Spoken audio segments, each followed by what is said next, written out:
Well, hi there, BookTube.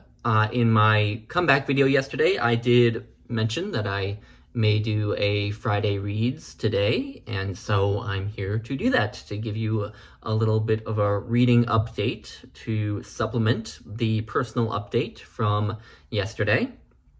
So I have some books that I finished. I have two books that I finished, one today and one yesterday. I have some books that I am chipping away at slowly.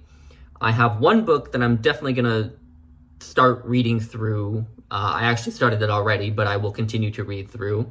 I've only read a little bit of it. And then I have a handful of books that are kind of gonna be possibilities, right? It's things I may read. I may start either today or in the next couple days. I'm not quite sure which one, although I am leaning in one particular direction. But I'll start with the books that I just finished, starting with the book that I finished yesterday, which is a book of poems. This is 20 Love Poems and a Song of Despair by Pablo Neruda. Sorry for the glare on the cover. This is a library copy.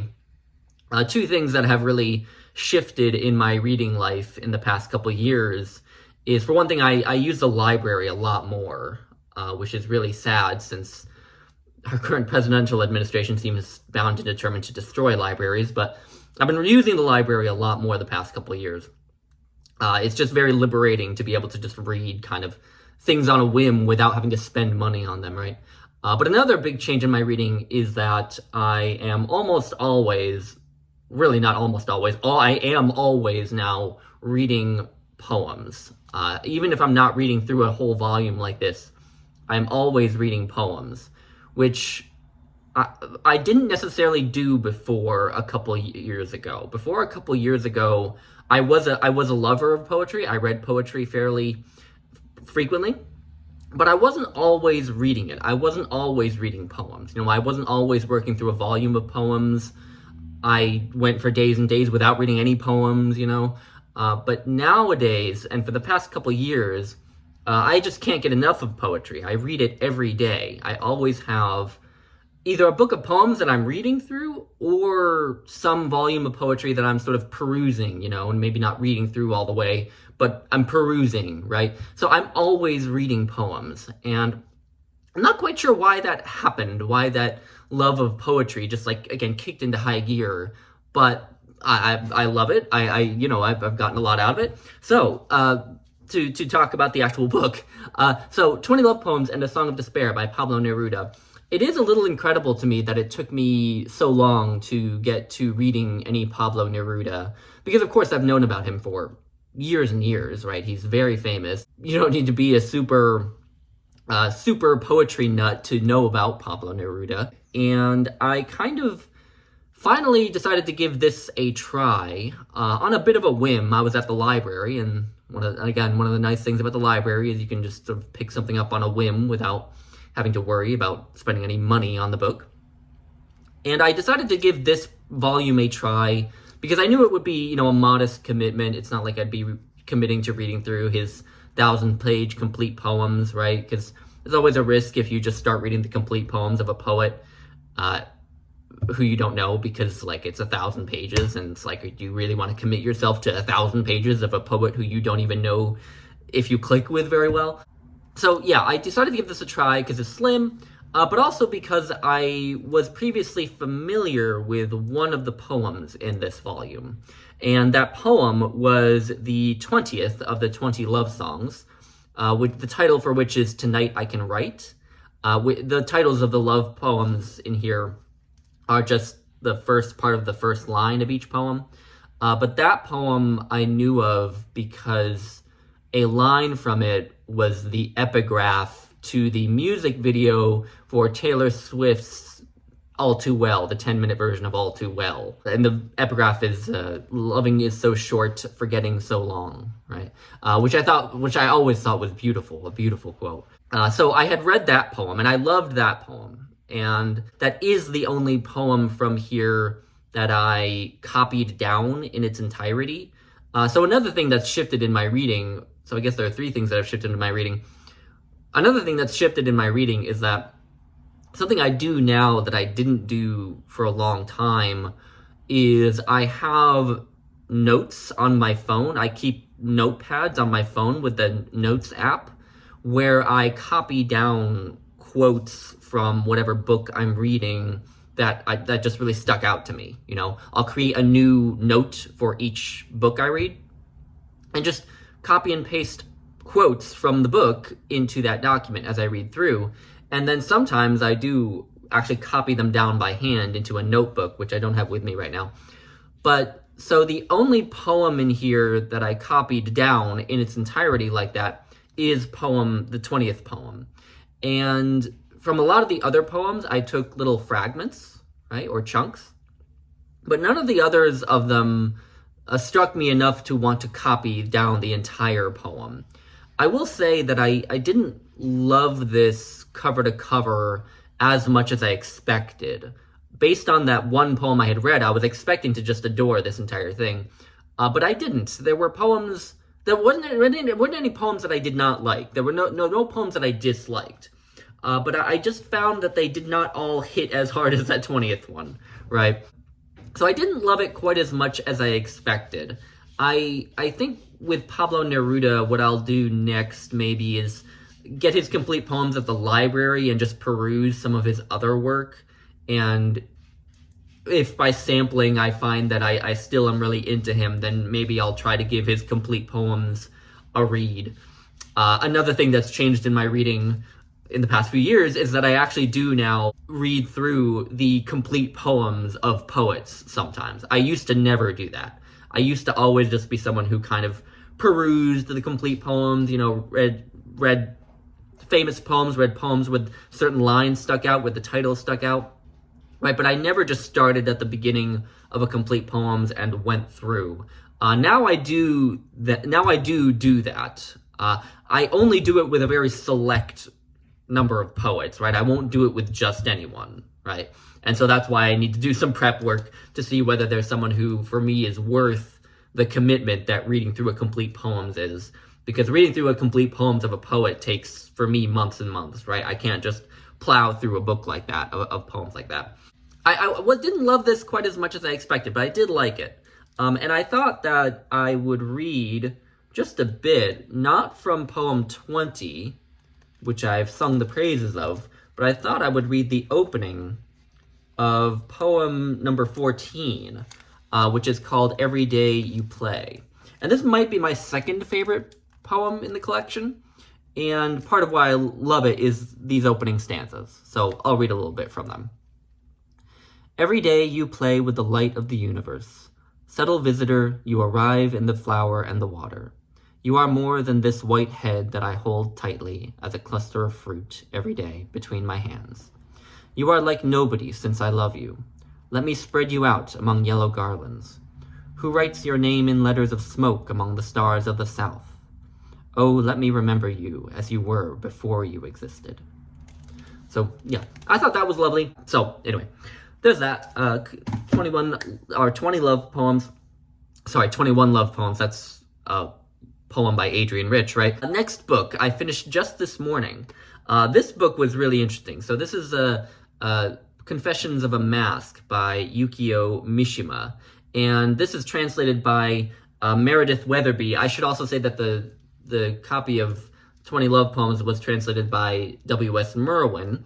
This was translated by Meredith Weatherby. So this is my first Yukio Mishima. I have never read any Mishima before.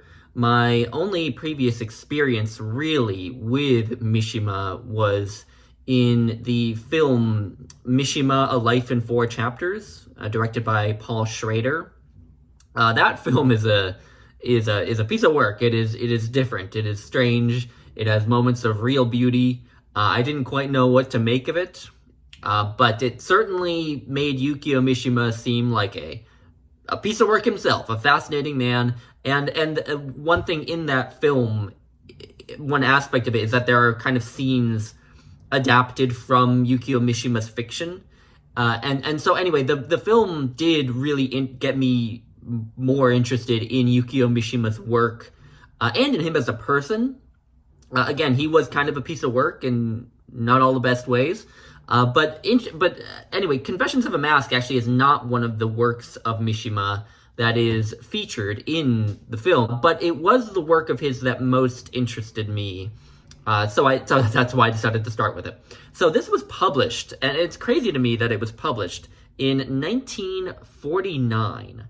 And I say it's incredible that it was published then because it's about a young boy who basically finds himself attracted to other boys, right? He starts to basically realize that he's gay. And this aspect of the book is not subtle, right? It's not like relegated to subtext, it's not like in something like Other Voices, Other Rooms by Truman Capote, which is also, my understanding, is thought of as being about a gay boy, but it's just never quite made fully explicit. It's a lot of it, you have to kind of read through the lines and get it through subtext.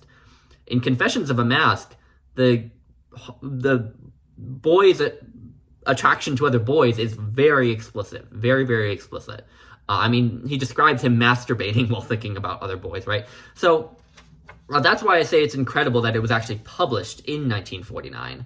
So the book is about this young boy basically realizing that he's attracted to men and kind of trying to figure out what to do with that, right? Because he sees in the society around him that there's not really a place for people like him who are attracted to the same sex, right? And so he needs to kind of work out what to do with that, right? And I think the motivation behind the title, Confessions of a Mask, is that this boy figures out that he needs to kind of put on a mask of some sort in order to get by in a society where homosexuality is not really accepted. But the book, to me, the novel to me, read a little bit less like a story about someone who tries to closet himself, right? Tries to stay in the closet, and more about someone who tries his darndest to basically not be gay, right? It's like an attempt to repress his own sexuality, really, I think. And also, to a degree, I think he doesn't even fully understand his sexuality, honestly. I think to some degree, it just doesn't quite click to this boy that his attraction to other men, the fact that he's always watching these other men or boys, right? That he masturbates thinking about boys, all this stuff. I think on some level, it doesn't quite click to him that all of that constitutes like sexual and romantic desire. Well, sexual desire he seems to realize he has for men, but he seems to convince himself at a certain point in the novel that sexual desire and romantic desire or romantic love are these two completely separate things, right? And so he tries his darndest to involve himself romantically with one particular young woman, and it doesn't go terribly well, as you might imagine, because his attraction to other men is still there, and he doesn't really feel a lick of sexual desire for this woman who he tries to push himself to be with, right? But that's why I say that it feels like the book is a bit more about repression than necessarily about being in the closet, right? Because this boy doesn't seem to have fully even figured himself out, which it was really fascinating to read about for me. I don't think I've ever read a gay novel about someone who actually hasn't quite figured out their sexuality, right? So much queer literature is about what people do once they realize that they're gay or lesbian or bisexual or transgender or this, that, or the other thing. So much of it is about what do you do once you realize it, right? But there isn't as much about people who have a hard time figuring it out, right? Who maybe are a little bit confused, right? And I really appreciate it. I thought it was a really fascinating exploration of that. And there was some really striking passages in this book. Another aspect of the book that is really interesting, maybe a little bit more provocative to modern eyes, is that this boy, in addition to being attracted to other boys, is also sexually aroused by like bloody violence. There's actually a really striking passage where he describes his first experience masturbating, which was masturbating to while looking at the famous painting by Reni of Saint Sebastian. Right, Saint Sebastian was this Christian martyr who famously was pierced in his torso by several arrows, right, before he died. And the painting by Reni of Saint Sebastian has him kind of tied up to a tree and has 2 arrows in him, one in his side and one in his armpit. And I have to say, I am not sexually aroused by bloody gore, but there is something kind of erotic about that particular rendition of Saint Sebastian. The way that Sebastian is painted is as this very appealing young man with a nicely sculpted torso, right? It just so happens that he also is in the process of dying with 2 arrows in him, right? But there's this striking passage in the book of the boy having his first kind of autoerotic experience while looking at this painting of Saint Sebastian dying, right? And so that's another theme that pops up throughout it. And I'm not entirely certain how the attraction to bloody violence and the attraction to men necessarily cohere, right? I think the idea possibly is that they're both kind of different forms of forbidden desire, right? And maybe that's sort of it. Maybe it's an aspect of his repression that his attraction to boys is manifested partially by this attraction to bloody violence. I don't know. But I thought this was really interesting. It certainly will not be my last Yukio Mishima. I have a few that I'm interested to go to after this. We will see if I get to them this year. So that's Confessions of a Mask. Would be curious to hear what any of you think of Confessions of a Mask, which of course is true of 20 Love Poems or anything I talk about in this video. Okay, so I now want to discuss some books that I'm chipping away at, and I realize I am getting on in time, so I'd like to move at kind of a pace through them.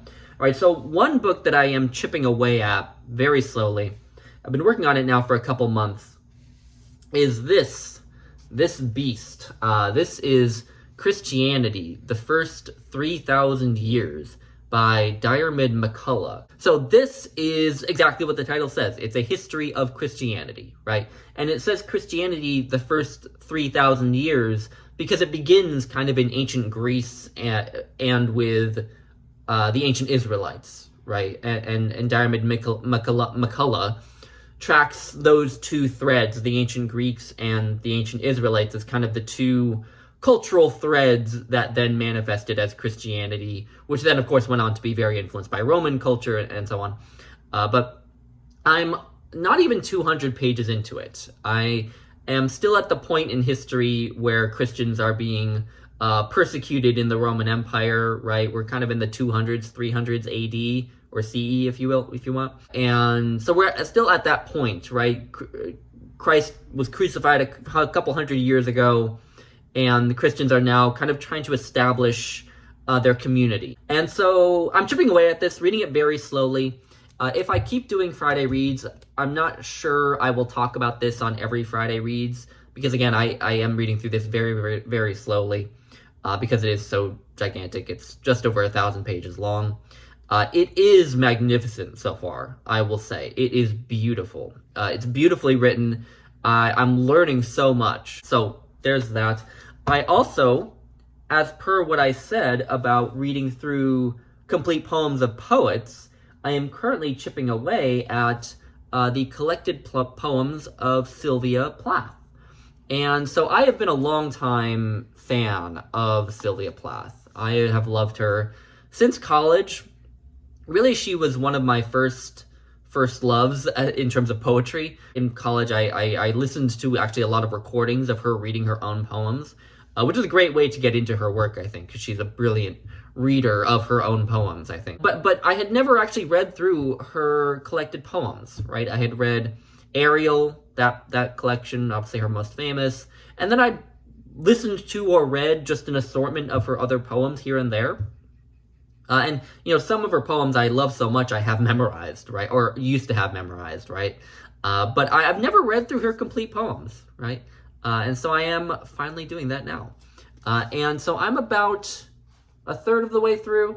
It doesn't look like a third, but the actual part of this book that has text is about 330 pages, and I'm just about 110 pages in.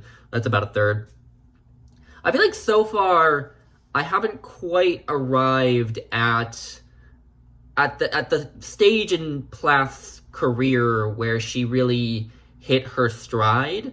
The poems in here, rather than being arranged by collection, a lot of complete poems are arranged by the actual collections that the author published in their lifetime. This collection is arranged chronologically, right? So the poems are not segregated into, here are the poems from Ariel, here are the poems from Colossus, right? It's just, the book starts, I think, in 1957. No, it starts in 1956. Starts in 1956 and just includes all of her poems from 1956 through when she died in 1963, right? And just includes them in chronological order, right? And I'm currently in 1958, and so far I have been feeling, as I said, like she hasn't quite hit her stride. I just, in a lot of the poems I've read so far, I'm not quite seeing the Plath fire, right? I'm seeing little sparks of it here and there, really little sparks of the fire here and there, right? The fire that we would see in its full glory in, Ariel and others, right? I feel like I'm seeing sparks of it, but I'm not quite seeing it in as intense a way as I was hoping, perhaps. But I think she's starting to get there in 1958. I'm starting to see more poems that really do what the best Plath does, that have that Plath fire, right? And so I'm starting to enjoy this a bit more. The early poems were, I think, a little bit less interesting, right? But I'm really excited to get to the part of her career where she was writing Ariel and Colossus and all her famous poems. But yeah, so I'm chipping away at this. I will be reading this again for the next few months, right? Because complete poems, I can't zoom through, right? And then also, I am currently reading parts of the King James Bible. I have been a long-time appreciator of the Bible, and particularly of the King James Bible, as a work of literature, despite not being a religious person myself. I decided this year to give the kind of major Old Testament prophets a reread, right? So I read Isaiah. I'm currently in the middle of Jeremiah. I'm going to read the Lamentations and then Ezekiel as well. And then I want to read kind of the 12 minor prophets, as I think they typically are referred to in Judaism, right? So the 12 minor prophets would be like Hosea, Joel, Amos, Jonah, Zechariah, Malachi, right? Those books. So I'm currently kind of steeped in Jeremiah at the moment. I'm really excited to get to Ezekiel, actually. That was the book that I probably was most curious to reread, because I know that it has a lot of like trippy scenes of really weird looking angels and all this. But obviously I'm curious about the other things in it. And then I'm curious about the 12 minor prophets too, because I feel like that when I last read through the entirety of the Bible, I feel like that was the part of the Bible that I gave the least amount of attention. I feel like I kind of zoomed through it and gave a very short shrift. So I'm curious to kind of just see what I can get out of those pieces of the Bible. But these Old Testament prophets, I mean, some of the poetry is really beautiful, especially in Isaiah. Isaiah is just a beautiful work of literature, especially in the King James Version. I can see why they used it for Handel's Messiah, right? Because it just has beautiful poetry. So that's another thing I'm chipping away at. Okay, now I can talk some about the book that I am starting to get into, and then some possibilities, and then I will be done. This video is going to be much longer than I hoped it would be, but such is life. So the book that I'm starting today is The Wretched of the Earth by Frantz Fanon. And this is translated from the French by Richard Philcox. This volume also has an introduction by Cornel West, a foreword by Homi K. Baba, who I don't really know, and a preface by Jean-Paul Sartre. Okay, so we got an introduction, a foreword, and a preface, and then the actual text of the book. So Wretched of the Earth is kind of a classic text in kind of colonial theory, decolonization, Marxism, and some other and other things. It gets cited a lot in kind of left-wing anti-colonial circles, right? So it's been on my radar for a long time. And I'm buddy reading this with Patrice Jones from the channel 2 Minutes on Books. I'll leave a link to her channel. She and I started it just yesterday. We just sort of broke into it. And we're probably going to take a while to read it because we kind of expect it to be a little bit on the dense side, which is fine, but we'll be reading it slowly. So far, we've only read the introduction by Cornel West, which is very interesting and eloquent. Cornel West, I think, is a really interesting guy himself. I actually really would like to read some of Cornel West's own work. But we're about to start the foreword by Homi K. Baba, which so far is interesting. It has some biographical information about Frantz Fanon that is very interesting. So yeah, I'll be chipping away at this too. This is definitely something I will talk about more. Yeah, we'll see what this is like. I've never read any Frantz Fanon. So we'll see what it's like. So that, and then some possibilities. All right, some possibilities, and I'm leaning towards one of these, but I have 3 possibilities for fiction that I may start either today or in the next couple days. The first one is a big one. This is well, not big in terms of length, but big in terms of the author's stature. This is, oh, sorry, you can't see that very well, can you? This is Clara and the Sun by Kazuo Ishiguro. Maybe it'd be better over here. Oh, it is better over there. Okay. This, I understand, is about an artificial intelligence who is kind of assigned to be the friend or companion of a young girl. And I, this year, have started to really get into Kazuo Ishiguro. I had always, like with Pablo Neruda, I'd known about him for the longest time. Like with Pablo Neruda, and frankly, like with Yukio Mishima, known about him for a long time, but just never kind of given him a try, really. Even though I had seen the film adaptation of The Remains of the Day and loved it, I just never given Ishiguro's work a try. But this year, I read Never Let Me Go, and I read The Remains of the Day, and I adored The Remains of the Day. That book I just loved more fiercely than I've loved a book in a while. Never Let Me Go I also liked. I didn't like it quite as much as I expected to, but I did really, really like it a lot. And this sounds really interesting. I have a feeling this is what I'm leaning towards starting in terms of fiction today or tomorrow. Because, I really want to kind of ride this wave of interest in Ishiguro that I feel in myself. You know, I really want to, I found that in the past, in my reading life, I'm not very good at, like, exploring an author's work in a lot of depth. I tend to, like, read 1 or maybe 2 books by an author and then just, like, move on to the next one, right? So I'd like to ride this wave of interest in Ishiguro and try to read maybe a couple more of his books this year, right? Maybe get my count with him up to 3 or 4, right? So there's that. And then the last 2 are two queer books. We've got The Miseducation of Cameron Post, which incidentally is a book where I have seen the film adaptation. Actually, both these books I'm gonna hold up here are books where I've seen the film adaptation but have obviously not read the book. So this is about a young girl named Cameron who kind of realizes she's a lesbian and gets sent off to conversion therapy, right? And that's a conversion therapy camp, that is. And that's most of what I know about the story. I know it also takes place in Montana, and I know it has other things going on in it. But the movie was really, really good. The film, directed by Desirée Akhavan, starring Chloe Grace Moritz, who is my queen, was really, really good. And so I'm curious about the book. Again, this is a library book. I'm not sure I'll get to it. It's lengthier, but it is young adult, so it should read fast, I think. And then the last book I'm considering, another book where I saw the film and haven't read the book, obviously, is Queer by William S. Burroughs. The film adaptation of this that just came out last year, I really, really enjoyed. I'm a pretty big fan of Luca Guadagnino's work. Luca Guadagnino directed the adaptation of this.